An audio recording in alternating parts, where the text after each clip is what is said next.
We're going to do the Dan Danger Harris thing now. I like that nickname. Let's go. Few animals get as bad a rap as the shark. They're demonized as man-eaters. Whenever there's, I'm getting nervous when we're talking about sharks.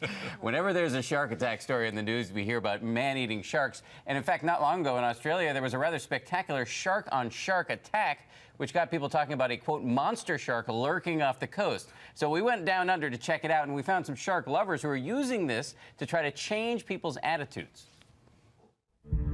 I'm in Australia, about to do something supremely counterintuitive. Dive into a tank filled with sharks. Tell my wife I love her. I'll show you how this turns out in a moment. Hang on. But first, here's why we're down under. Swimmers are being warned. A shark so big it bit another 10-foot-long great white nearly in half. These pictures, which made headlines all over the world, a dead great white shark who had been eaten by another much larger great white. So that told you that there is a much larger shark out there? Oh, yes, yes. And we well believe that, too, because where there's small sharks, there's always big sharks. I didn't even know that sharks ate other sharks.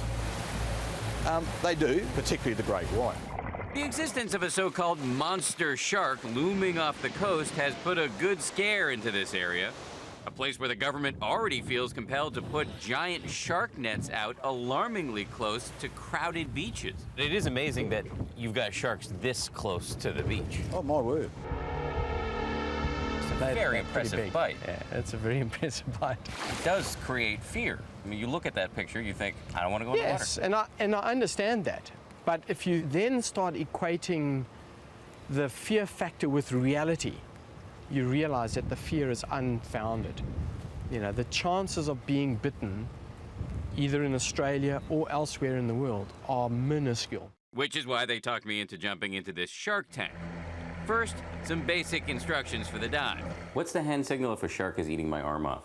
Shark on my arm. Then, like a wet-suited lamb to the slaughter, I'm geared up and thrust into the pool, where feet away there are giant, toothy sharks. It's a good thing abject terror can't register on your face while you're in goggles. It's also good that these gray nurse sharks don't eat humans and pretty much ignored me.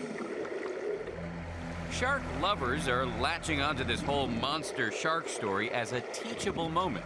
An opportunity to point out that these normally harmless animals are now being slaughtered wholesale. About 100 million a year having their fins butchered for shark fin soup, a delicacy in Asia and even here in the United States. As they said in Jaws, the only good shark is a dead shark. Why should we care if they get wiped out?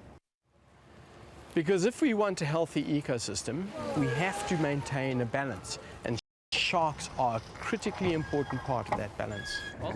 Plus, if you can set aside your very natural fear, you have to admit these are beautiful beasts.